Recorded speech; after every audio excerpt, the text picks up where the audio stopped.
Welcome back, everybody, to another episode of Rugby with Pads. Another off-season show and a lot to get through. I'm condensing a lot because there's a lot I wanted to talk about before the draft, and some things we're going to set up for the rest of the season that we're going to keep talking about, hopefully, and start maybe a couple of different series within the series, I guess. But we've got some news, some notes, some things to look at first, and obviously we've come really to the end of free agency. Now we're only a week away from the draft. This is being recorded on the Friday before, so I think there's a count of 6 days and 14 hours or something left to go. And really the hype around free agency has died off, but we talked a lot about free agency already. So what I want to do is just take a look at what we did and where it all went wrong or right for various teams. Obviously, we look at free agency differently to general football fans, and we're looking at skill players and how they're going to impact teams. And whilst there are some things around offensive line and defensive line which are going to change your thinking, those non-skill players that are going to impact fantasy in general, a lot of it's down to coaching, and you've got to have a trust in the team. The Colts historically have had good offensive lines, and will they this year? I don't know, but maybe last year I think it was the impact of the coaching. The Panthers look like they have an offensive line. Are any of us going to be able to grade that? We don't know, because I think it's going to be determined by the coaching. So what we're going to do is we're going to start off by doing a little bit of recap around our reality versus fantasy free agency, and then see who's left and where people actually ended up as well. So without further ado, let's get stuck in. Now, we pitched up this reality versus fantasy team before of the best players, where we thought they'd land, the likely destination, and where we really wanted them to land. So obviously we had Lamar. We really wanted him to go to Atlanta. Looks like he may well be staying put. We'll have to see. He's still in that tag hell, and we'll get onto that. Saquon Barkley seemingly in tag hell as well, but isn't going anywhere at the moment. Then we have players like Josh Jacobs, who was coming to the end but has been given a new lease of life over there in Vegas, and will be starting on the field behind Jimmy G.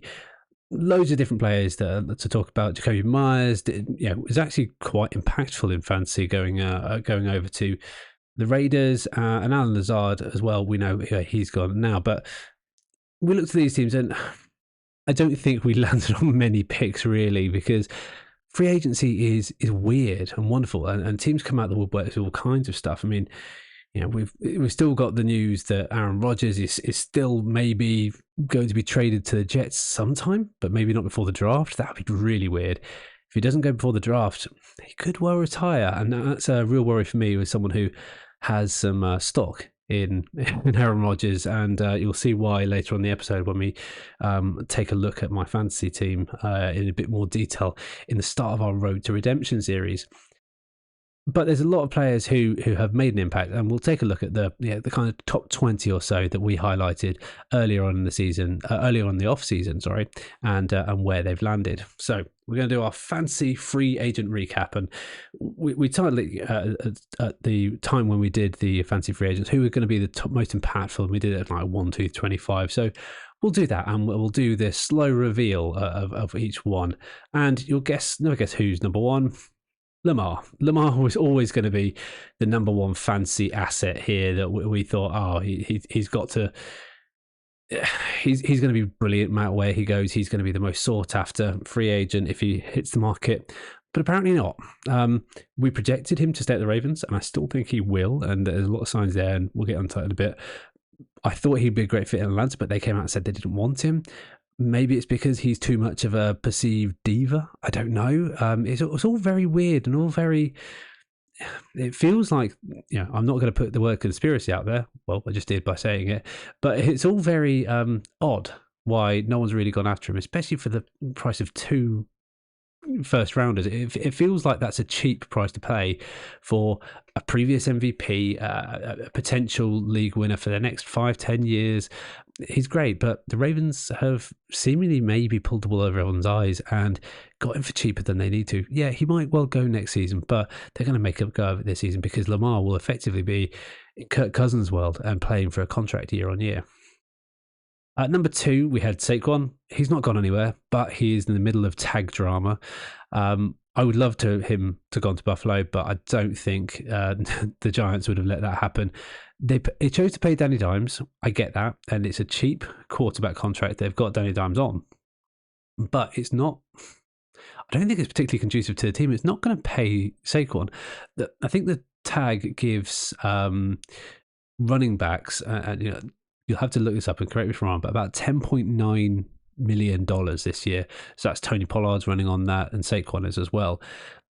The tag a couple of years ago was nearer to 12 or 13 million. So, an expected market rate for Saquon probably should have been higher than that. So, especially, when you've got Dalvin Cook and Zeke, but, those two, big question marks over them with Zeke having been cut and Dalvin Cook on the edge of being cut as well.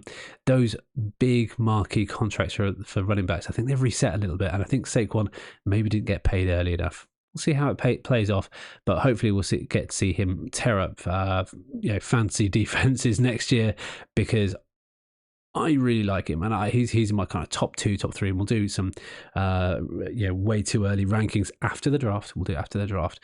But Saquon is up there, and he helped win me a championship last year, so I want to see good for him. Then have the aforementioned Josh Jacobs. Not much to say here. He got paid. He stayed in the Raiders Nation.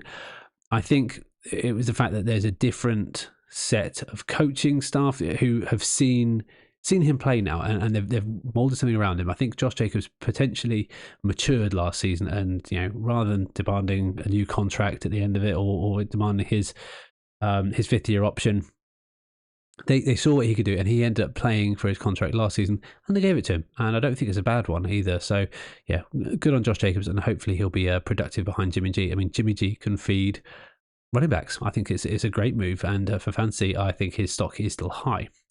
We then have Tony Pollard. I wished he went to Carolina. I really do, but I can see what they've done here. But I do think the Cowboys are going to bring in another running back. It might not be Bijan. It might be someone else who will bite into Pollard's time and Pollard's touches.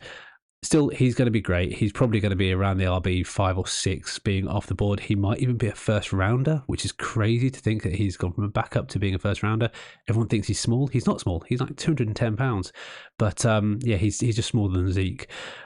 He's a great running back, and he will be great for fantasy again this year. And I'm kind of glad he's stuck with the Cowboys. And then our first wide receiver, we had Juju Smith-Schuster. It was a weird wide receiver mix in free agency world, and Juju was the best of a bad bunch. I thought for the life of me he was going to stay at KC, but he didn't, obviously. Then I thought, all right, if there's going to be any landing spot, it's going to fancy landing spot. It's going to be the New York Giants. It wasn't.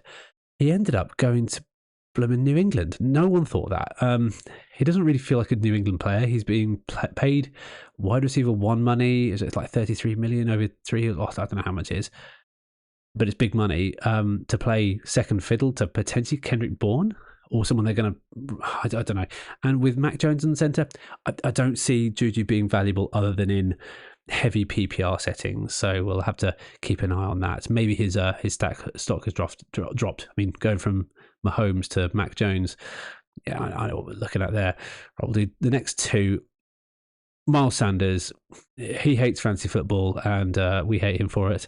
I projected him to stay in Philly. He didn't. I then thought the Broncos would be great with Javonte Williams. Yeah, Javonte Williams coming off his injury, although all signs point to him being great again this year.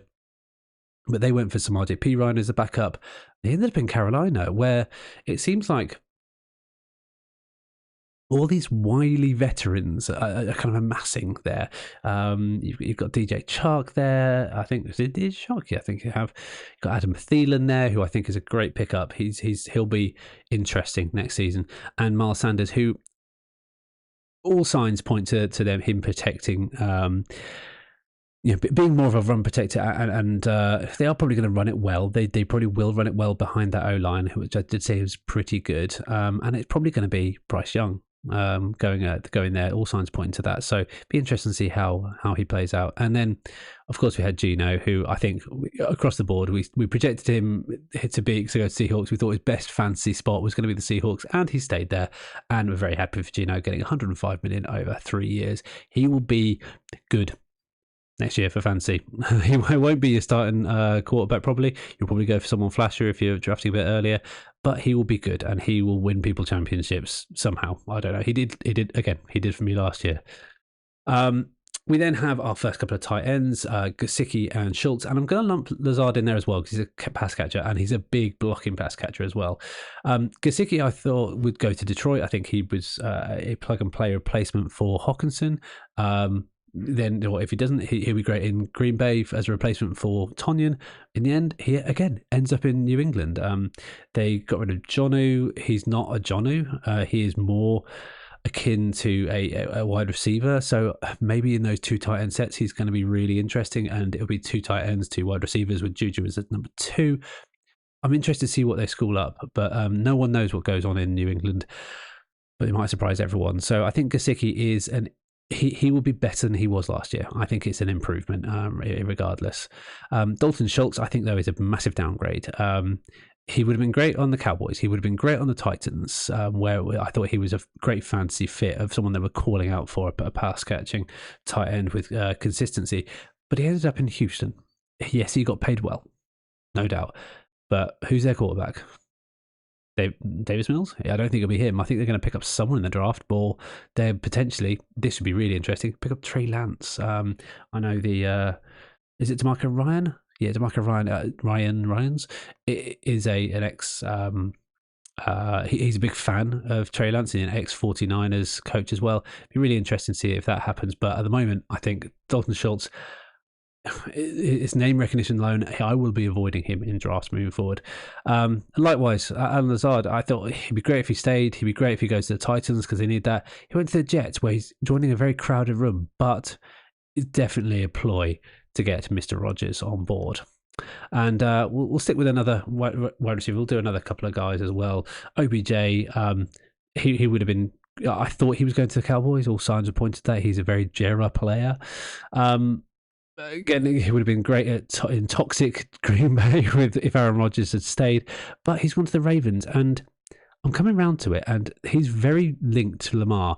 Now, he's said that he wouldn't have had reassurances that Lamar was definitely going to stay, and that's why he's going.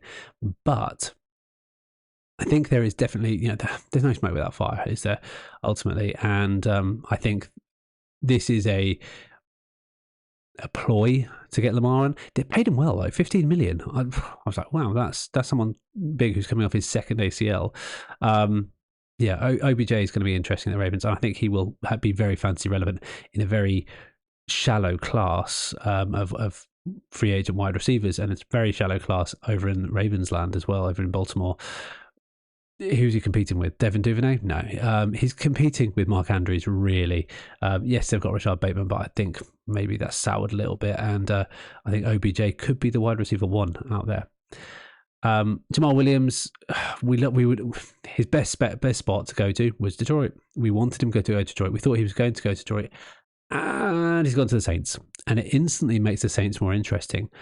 I think the Saints have paid up for him because they're expecting Alvin Kamara to miss at least 6 games. He has been involved with some shady stuff. It seems like running backs and shady stuff, going back all the way back to Kareem Hunt, in my recent memory anyway. Now you've got Joe Mixon and Alvin Kamara, and all kinds of guys in the mix. It's not nice. But yeah, we expect Jay Willie to do good, and he's made it more interesting, and I hope he gets as many touches as he got over in Detroit.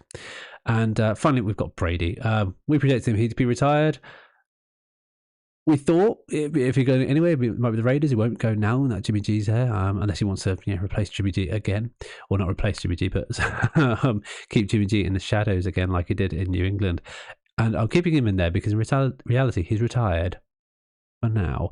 Obviously, in the off season, he has broken up with his wife of many years, Giselle, and has seemingly gone a bit dark. But maybe he's in the lab cooking something up with Gronk. We'll never know.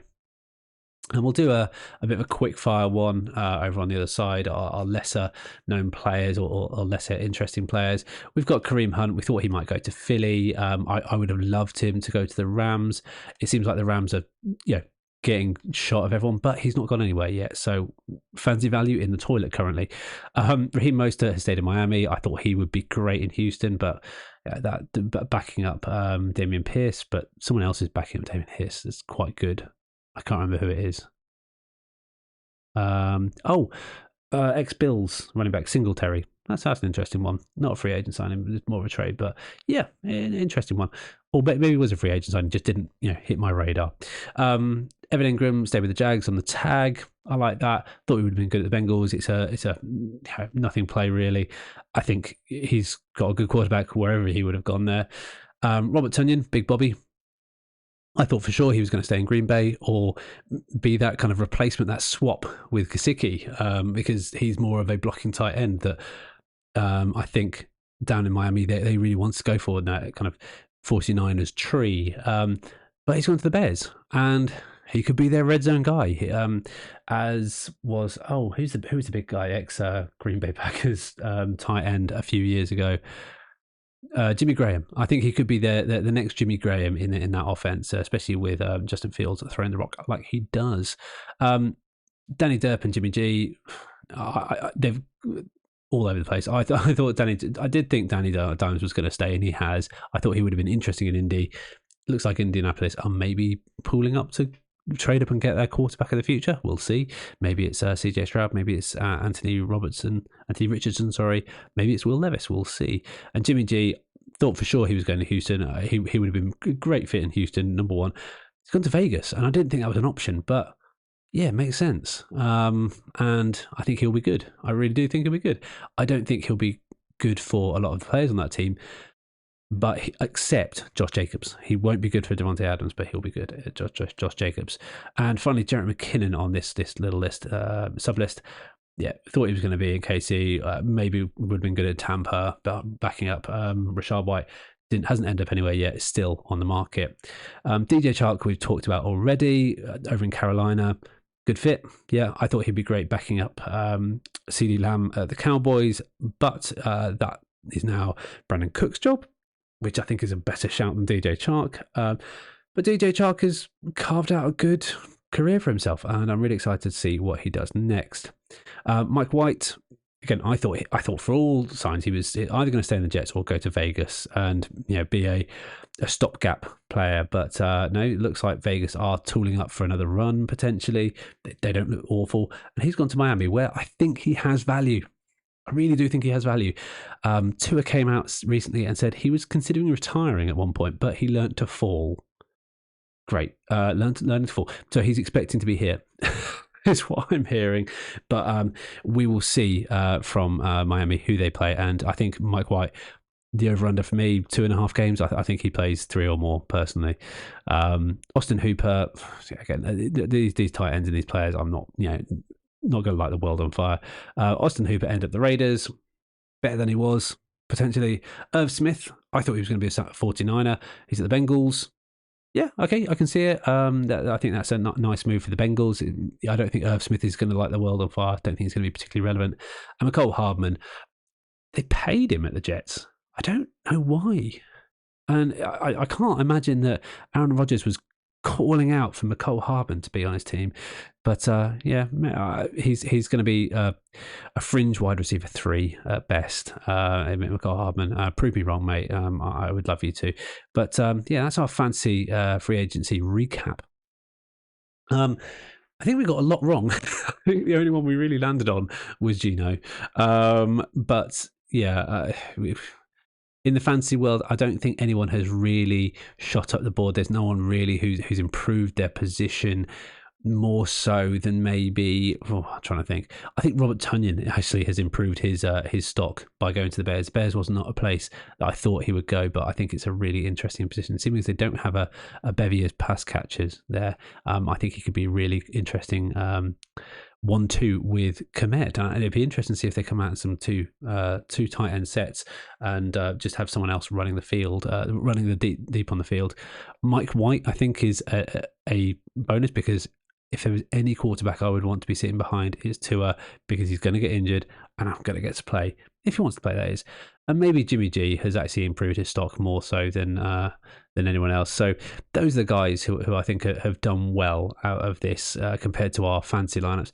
Everyone else, it feels like I was a better fantasy GM on this front, and we'd picked out some better positions. But you know what? Sometimes fantasy isn't reality, and we've got to live with that. Right. We'll take a quick break and we'll be back with the start of our Road to Redemption series, which is our deep dive into my Dynasty fantasy team. But we'll first off go and look at the rest of the league as well at large, and give you an idea of what we're playing against this season.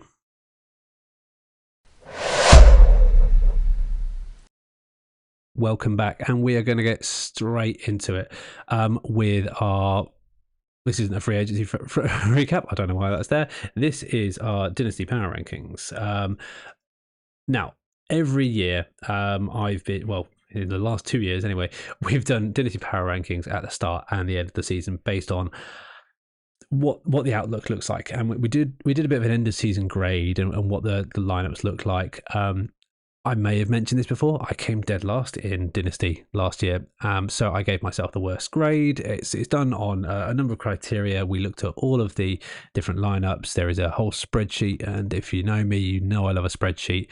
But we graded quarterbacks, running backs, wide receivers, tight ends, all your prospects, and the balance and depth of the squad, the team age, and everything else. And what I wanted to do today is have a look at the impact of two things, and then we'll plug these numbers into the spreadsheet that's off screen here. This is the joy of recording video as well, that you guys can see the process a little bit, and look at what we're going to do, and we'll give our current and moving into the draft. So this is pre-draft power rankings and where we think we're going to land, and that will inform the next part of this segment, which is going to be my road to redemption, where we're going to take a look at what players we can go after and how we rebuild my side to be competitive this year, because last year it was not. I think it was 3-11 in the regular season. It was painful.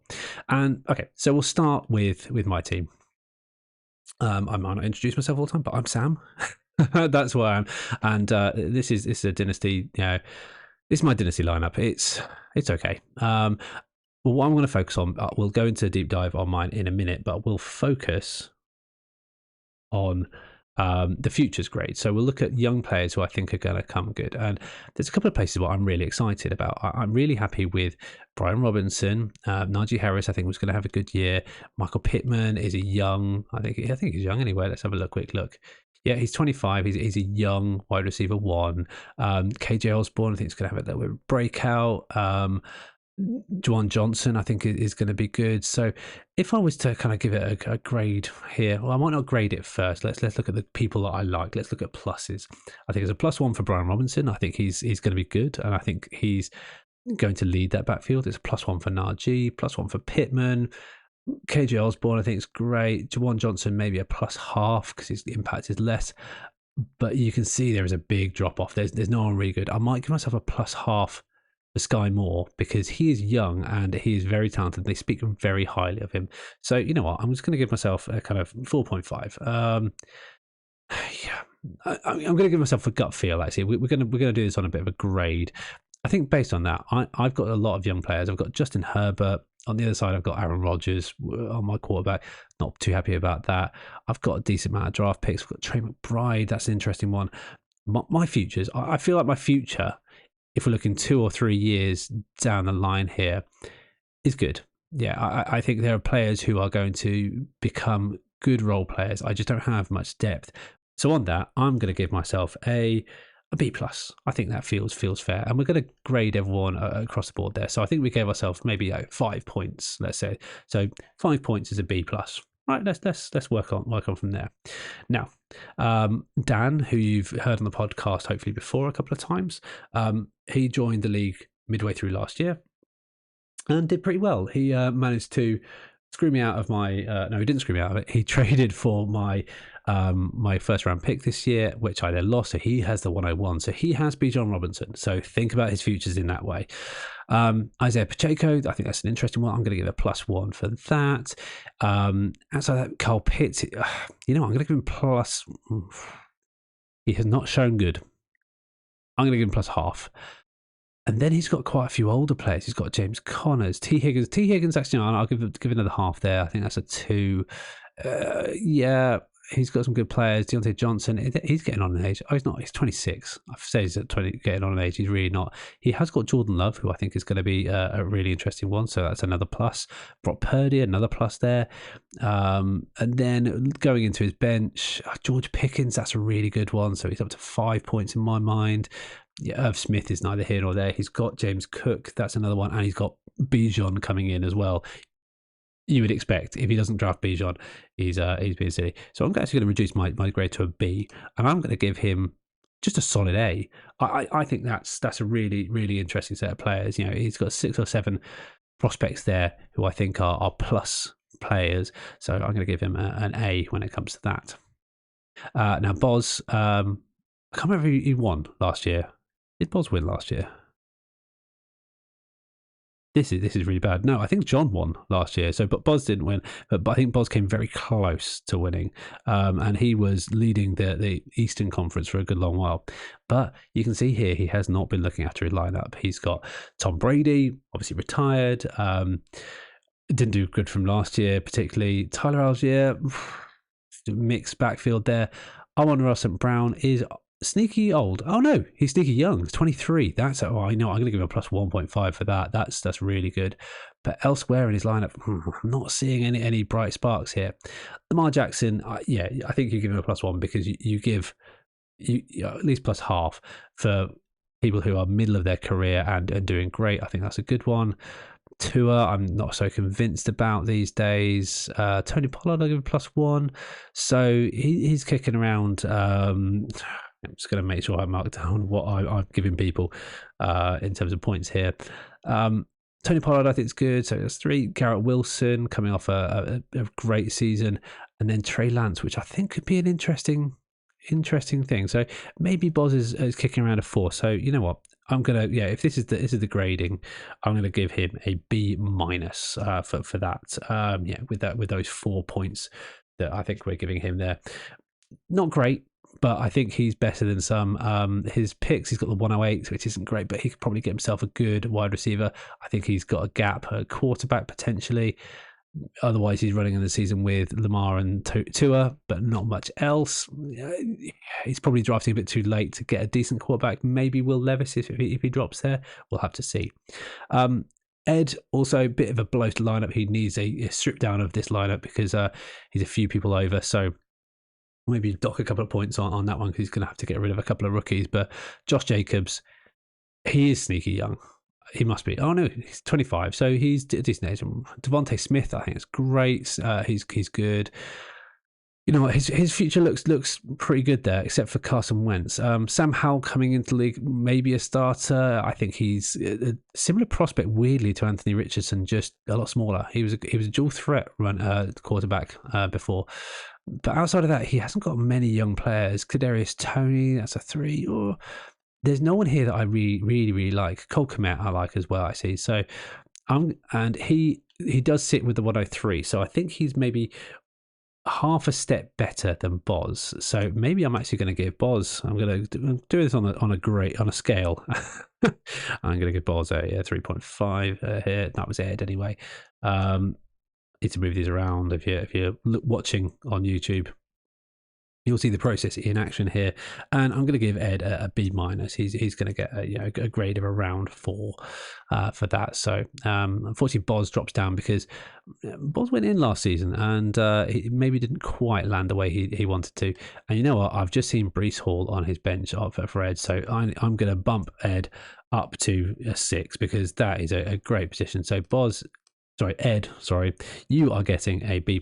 So far in the Eastern Conference, which is basically the English guys playing, we have Dan with an A, myself with a B, Ed with a B+, and Boz with a C+. plus on that one. And we'll finish off this conference with Tim. Carl Walker, great. Justin Jefferson, great. He might be winning this. Jamar Chase, great. And I'm going to give a bonus point for the combination of those two guys there. That's fantastic. In terms of other youthful players and future prospects, it drops off a bit after that.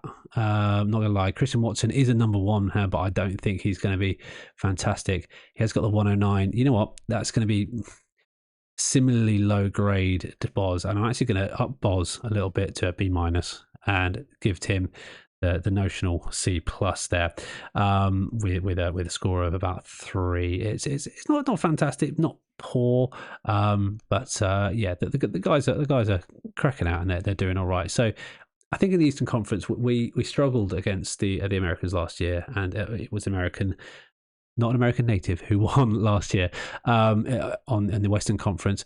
But we'll see how these guys fare. And we'll start off with our reigning champion. Yes, he's got the big medallion next to his name. We've got Mr. Lone Rodgers, who doesn't have Aaron Rodgers on his team. You need to change your team name, mate. You do have Patrick Mahomes, though.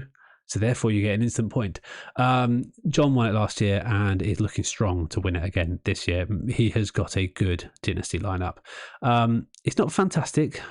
And I'm looking at all these guys are not futures players. These guys are middle of the road. We've got DJ Moore, middle of the career, Marquise Hollywood. I think DJ Moore is sneaky young, actually, 26. Yeah, he's been in the league so long, it feels like. Brandon Ayuk, yeah, he's young. Not young enough, 25, actually, a bit older than I thought. Travis Etienne, decent, I like that. Kenneth Gainwell, nothing to write home about. Jahan Dotson, though, I like that a lot. I'm going to give him a 3rd point for that. Jamal Williams, not young, but great player. John's got a good lineup, but he hasn't maybe got a good future. I think he needs to get another couple of titles under his belt if he's going to go for them. And you know what? I'm going to grade John. I know it's slightly, but he's going to get a 2.5 and he's going to get my C rating there. We'll move on to Kristen. Where are you? Now, Kristen has a decent lineup. I really like it, and I think, despite giving her an end of season grade for C, it was a lot on form. She dropped to last, but I like Kenny Pickett, young quarterbacks. Get my grade here. But from there, it's a bit tough sledding here. Tyreek Hill isn't going to get me interested in future, seeming because he is going to retire in 3 years, apparently, when he comes to the end of his contract. And there's not many young starlets here. Yes, you've got Justin Watson here, who I thought was young. I thought he's been in the league like a minute. He's been in the league 5 years. He's not even young. Is Kendall Hinton young? No, he's not even young. So the future here is looking a bit grim here. I'm not going to lie. She's got the 106. This is going to be a poor grade for futures. And with 1 point, I think it's going to need... Is E even a grade? You know what? I'm going to be kind. Let's go D minus. Because it's not looking great for future years. And I think if Kristen isn't going to go for it this year, I would be looking to trade away and maybe look to make a run in a couple of years' time. Now, Caroline is unfortunately not in the league anymore, and I'm going to have to replace her with Alex. Alex has come into the league, and we are so excited to have Alex. I played against Alex in the League of Record last year. She was a great competitor, and I'm really excited to play her in this because she knows stuff, and she drafted a lot of rookies in a League of Record last year, and it was good. And she has Justin Fields, DeAndre Swift, Saquon Barkley. That's, I know none of them are particularly young, but their futures are bright. That's an instant 3 points for me. I like this team a lot already. Drake London, Waddle. I don't know why Caroline gave this team up. It looks great for Dynasty. Taylor, brilliant. That's another point there. Wow, you've got some really good young players. You know what? The combination of Alan Lazard and Elijah Moore, I'm going to give 1 point for that as well. And this is having cleared out some of her players. She's got a bevy of options. Kyler Murray, oh great! This team looks brilliant. Javonte Williams, I love it. This might get instant A+ for futures because there are some absolute banging players in here, and I hope if she hasn't cleared out a team already, she's getting an A+ straight away. If not, I can give 3 pluses. I don't think that'll go in my draft grade, but we'll see. And yeah, that is a great team. I love it to bits. And then we've got John Byrne here as well. Let's have a look, John. What have you got here? Jalen Hurts, good young quarterback. I like it a lot. Outside of that, how many young players? So John traded away a lot of players last year, and he's not got any picks until the 4th round this year. So, I think this might be our worst futures. It is not looking pretty. John has to win this year. Damian Pierce is a 1. So, I gave Kristen a D-. I think John's going to have to get an F because he just doesn't have any future picks there. It is not looking pretty on that mark. And then we've got Kristen to tie things off. Trevor Lawrence, brilliant. Then a aging middle of field, but Chris Olave, potentially a rookie of the year there. Travis Kelce is beyond good no matter what, but he's not young. He's not a future player, although he will play until he's 94 at this rate. Elsewhere, Nico Collins, interesting, and a lot of empty space on the bench. She cleared out a lot of players by the looks of it, with the expectation that a lot of these guys coming in are going to do. She's got 4 picks this year, starting from the 107. It's it's not great, but it's not bad. She's got a good team, but I don't think she's got good futures in there. So I'm going to drop her with a D, with 2 points there.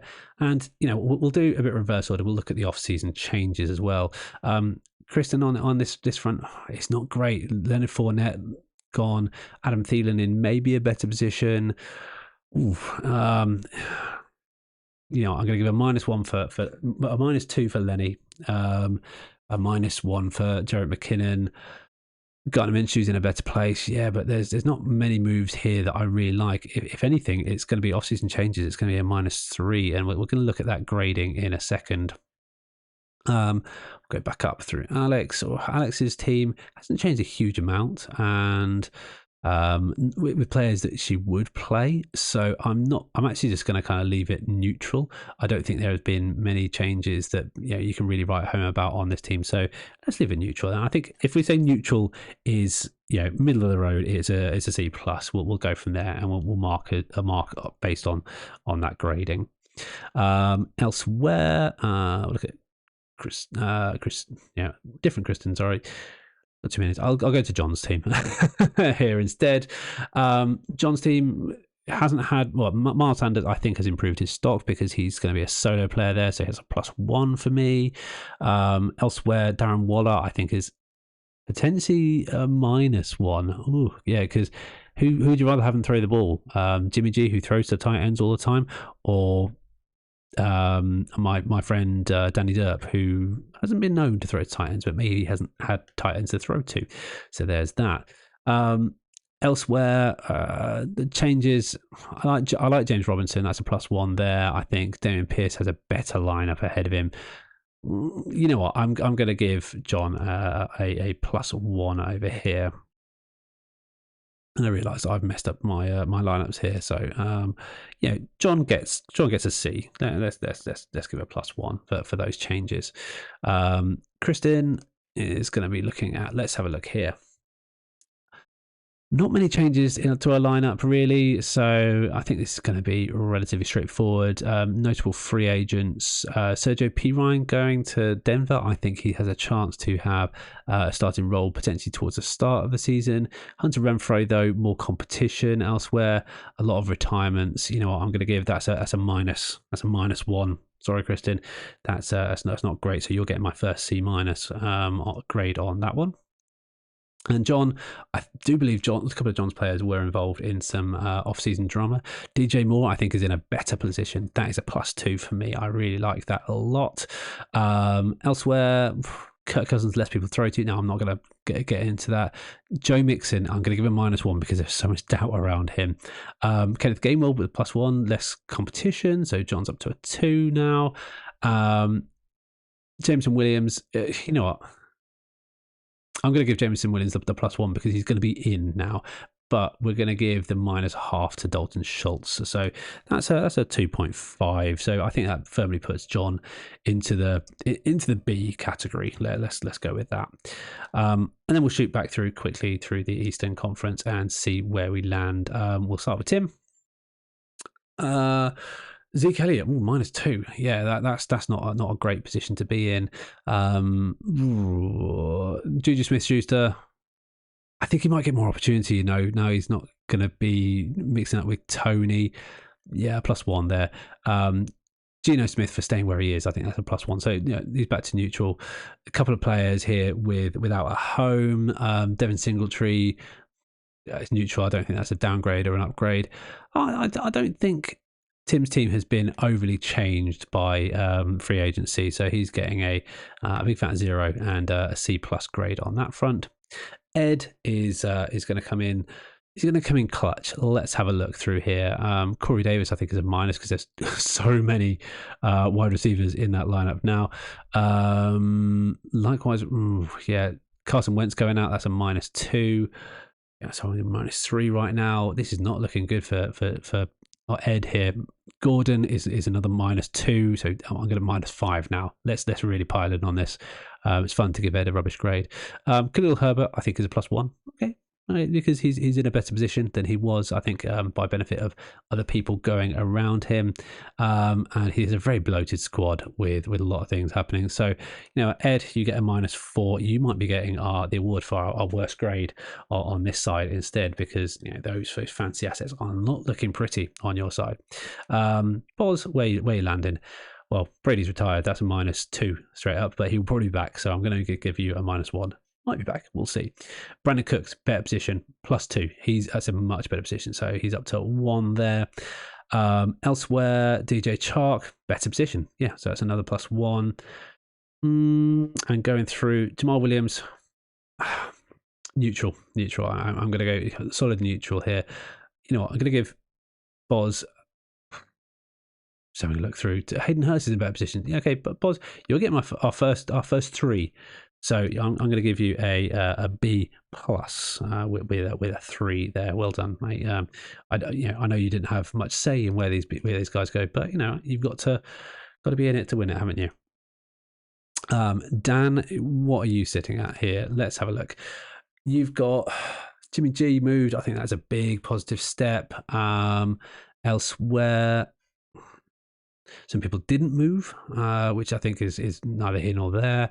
Jordan Love, I think, is a plus because he's going to get played this season if Aaron Rodgers stays where he is. Kareem Hunt, -2, though, so back to 0.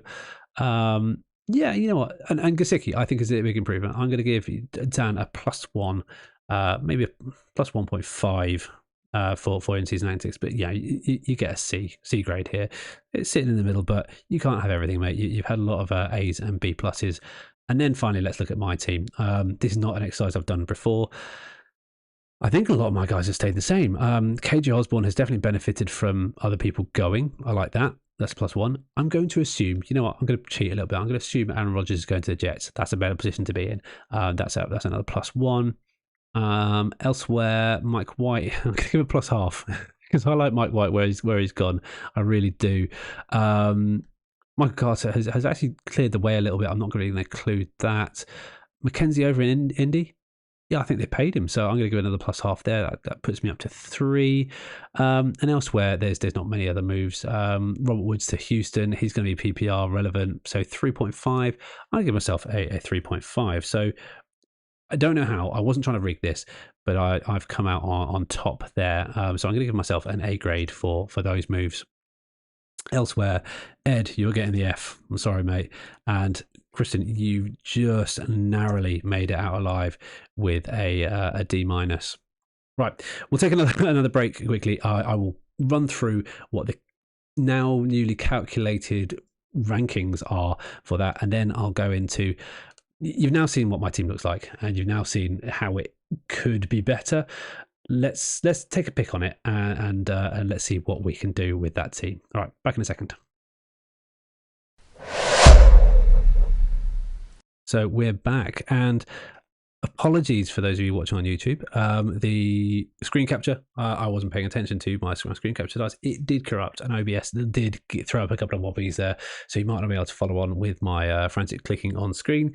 Maybe sometimes a podcast is a podcast for audio listeners only, but this is a bit of a mixed media thing. But I've got it working again, and we can take a look at what we've got here. Now, I'm going to just switch the view a little bit so you can see the rankings. And for those of you watching, we have the rankings on screen. And it's surprising because I'm not dead last as I thought I was going to be. We've done the gradings. I was dead last going out of the season, but I think my futures and off-season changes has maybe pushed me up ahead against the trend a little bit. Now, we'll start off at the bottom and go back up. We'll have JB. I'm sorry, mate. Your team outlook future. You gave it all up for a load of great quarterbacks, but your off-season changes and your future grades are poor. So you're sitting down there in 10th. And in joint 8th, we have Kristen and Kristen. I think both of your teams look great. I think you suffered a little bit from those future grades and those off-season changes. I'd probably, if I was to give anyone the edge, it's Kristen, simply because I liked your lineup coming out of the season. It was just the form of Kristen that I think let her down over there. In 7th, Ed, I'm sorry, but your off-season changes really screwed you over there. You're down in 7th over there. And then we've got completing the bottom half of it really here. So still contending and still potentially just in that playoff spot currently in the power rankings. We have Tim. Yeah, solid lineup. You can't say anything bad about your team over there. In 5th, we have me. The bottom of the top half, or the top of the bottom, yeah, the bottom of the top half. I think I've been booned by some changes in the off season and some fortunes there. And you know what? I've got two. I didn't pick out there. I've got 2 first-round draft picks. I'm really happy about that. So yeah, you know what? I've got a good future ahead of me, and I'm really looking forward to the draft this year, which is only happening in a few weeks actually. Actually, yeah, it's going to be in about 22 days. So, yeah, set your clocks, guys. Alex, I think you've inherited a great team. Your futures are looking great. The off-season changes didn't affect you too badly. It's a solid team. Yeah, you're kicking there in 4th. In the bronze medal position at the moment, we actually don't have anyone. We have joint 2nd based on my point scoring. This is all calculated at the back end.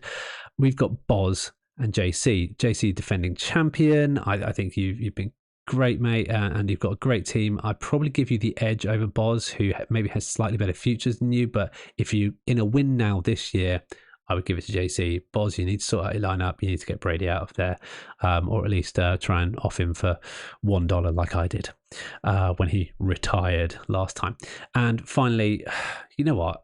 I feel like I'm making his head too big. But Dan, I think at the moment you'd be entering the season pre-draft, entering the draft, let's say, as the number 1 in the power rankings for our Dynasty competition here. Yeah, your futures look great. You've amassed some good picks. You've got the 101, which effectively means you've got Bijan, which means you can write your own checks there. It's a great lineup. Nothing to sniff at there, and a really, really good team you've got built there. But that's not all we wanted to talk about today. Today, we wanted to start my adventure and my road to redemption. Right, so we've taken a look at my team a couple of times now, and you've had it up on screen for a little while, and I've taken a bit of a critical look at it. I'm really happy with Aaron Rodgers. If he goes to the Jets, Najee should have a great future as well. Hopefully on either Brian Robinson or Antonio Gibson taking the helm in what should be a very run-heavy offense there. Herbert remains at the heart of my team and my namesake for my team. I think we are Herb Your Enthusiasm. Tell me if you get that joke. Curb Your Enthusiasm, Larry David. He's brilliant at awkward comedy. This is not a comedy podcast, though. Pittman, I've already said. KJ Osborne, great. So in summary, I've got 2 QBs I'm happy with, 2 running backs, 2 wide receivers, and 1 tight end. But there's a lot of players left. I've got another wide receiver I need to have questions about. My flex, my tight end isn't the best. And no depth. So there's some question marks. And on my bench, I'm going to keep Baker just in case he plays. Mike White maybe as a drop candidate, depending on what happens with Tua. And the rest of it is fodder, really. Sky Moore, I'm buoyant on. I like the idea of him. And Trey McBride had a good end of season grade, so I'm excited about him. But elsewhere, I've got a lot of people on the trade block. I've got Clyde Edwards-Helaire on the trade block, Cortland Sutton, Allen Robinson, who's just moved to the Steelers, is available, Antonio Gibson and Michael Carter. All who I'd be looking for the players. And I've even named them what I'd like to get for them. So, yeah, it's an interesting... I've got gaps. I've got wide receiver, 2 flex, running back 3 I need, and future QB options if Aaron Rodgers is to retire in the next couple of years. And in going into the draft, which you can see on the right here, I've got the 104, the 105, so back-to-back picks in the first round, the 201 and the 401. It's a 10-man league, so I will get good players. And I thought about a couple of different strategies I could use. I'd love to hear your thoughts, and what I might do is post this on socials. I thought, right, what if I try and regain, go from worst to first this year? That's the whole idea of this redemption arc, this road to redemption. Can I do it with 4 gaps? And I'm not sure if I can. Played out here. What if I go for and stick with my 2 QBs, remain thin on that position, and go for Jackson Smith and Jigba, Jamar Gibbs, who I think could lay out good. We'll have to see where they land. Zay Flowers and Mims, and I think based on the pros and cons, I'll have high value PPR players and flex in the wide receivers, but it's a lot of reliance on rookies to do well. Rodgers could go after year 1, which isn't a dynasty team really. It's not a good build. It's a good redraft build. All my players need to hit, which is very rare, especially when you're getting down to the 4th round with Mims, not Denzel Mims. Is it Marvin Mims? Let's have a quick look. Marvin Mims, I have got it right. Who's my draft steal, and I will be hoping to get him. Might even trade up into the 3rd to get him. Yeah, and my depth relies on aging players or picking people up off the waivers, and there is going to be some players on waivers. There are some bloated lineups which are going to have to drop some relevant players, so we'll have to see there. So that's scenario 1. That's strategy 1. Strategy 2 is trade my assets, and I'm thinking Sutton, I can maybe get a late first and come back in the draft around this position, around Quentin Johnson, Zach Charbonnet, Mayer maybe. But really, maybe pick up a late 3rd and early 4th. I don't know. We can add some players like Kayshon Boutte in the 3rd, maybe a flyer at Laporta, but I don't think it really changes much in a meaningful way. But I do like Boutte, though. If he goes to the Rams, and I think he might, there's a lot of people saying he might take him in the 4th even, if he goes that far. That would be an interesting pick. But yeah, I think trading everything away is not really there. So I'm in this kind of middle land. Like, do I take it all down and trade away people like Herbert? And I don't want to trade away Herbert because he's the heart and soul of my team, and I still think I can be relevant, and I think maybe that's a middle of season choice. So this is a pre-draft where I'm going to, or I trade the picks, and I go back in the 1st, and I like this idea. There's not much difference between the 104, 105. You're still going to get someone usable. Maybe add Quentin Johnson and Will Levis later on, and someone else later. So I could upgrade my tight end position as well. So I could maybe go for Jackson Smith and Jigba, Will Levis at the 109 potentially, Zay Flowers, Kincaid, Dalton Kincaid at 209, and then Marvin Mims. That's kind of 6 players. But the problem is Levis isn't likely to start unless he's with the Colts potentially.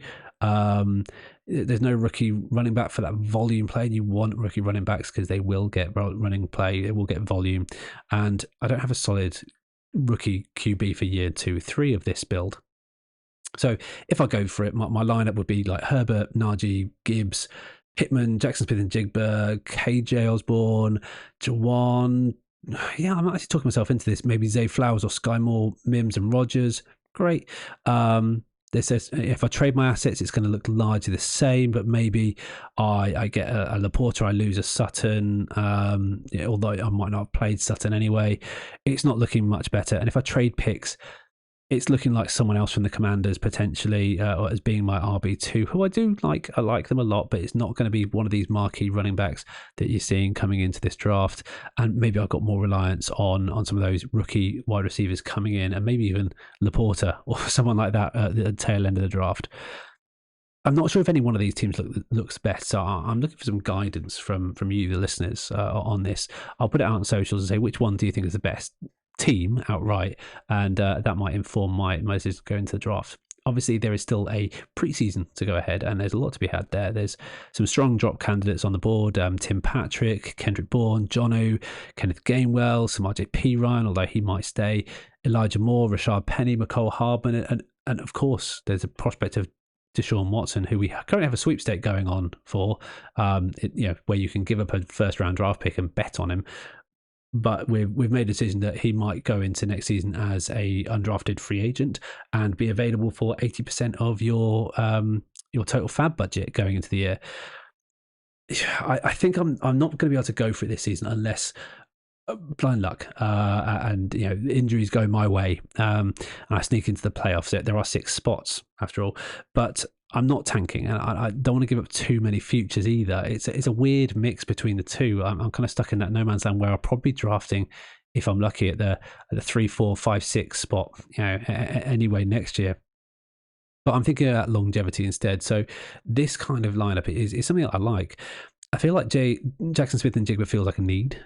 Gibbs, depending on where he goes, I think if he avoids the Eagles, I think would be interesting. He's an RB with upside. They're hard to find, but in season you can always find someone who's going to get volume because injuries happen at the running back position. So maybe I actually avoid a running back in the first round. That's an interesting pick. I'm generally happy with tight end because I think Juwan Johnson will be a great player, and Gerald Everett is a fine RB2, tight end 2. Trey McBride, I think, will get play over Zach Ertz this year as well. And my future picks, I'm liking them. So, yeah, I might have a gap in 2024 if I don't go for a quarterback now, but things can happen and I can trade for players. I think overall, my draft will probably look like something, a mixture between this and what I want to do. I think I can't talk myself out of picking Anthony Richardson. I love him. I think and everything I hear about him is about his pocket presence. If he falls to me at 4, I might just have to go get him just to see what this happens. He might not get played. He might be complete bust, and I might be looking at a real tank. But at least that forces me in one direction over the other.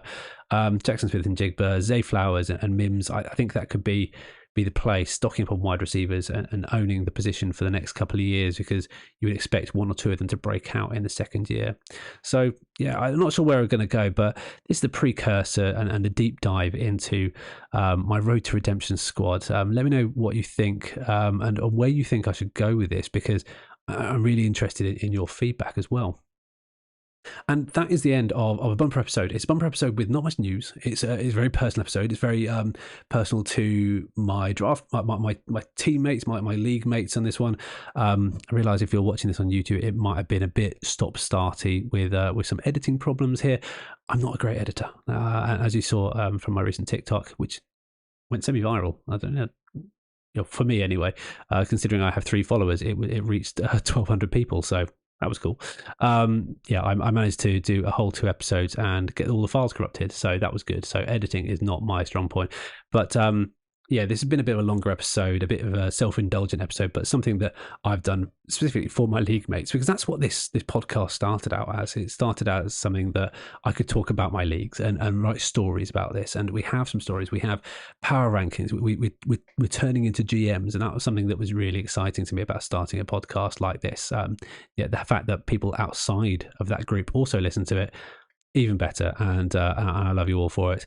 But as always, thank you all for listening or watching. If you're on YouTube, you can follow us on all the socials at Rugby with Pads. You can support the pod, buymeacoffee.com/Rugby with Pads. Please go over there, have a look. I will be updating some of the tiers soon. Thank you all for listening, watching, whatever you're doing, and I will see you on the virtual gridiron.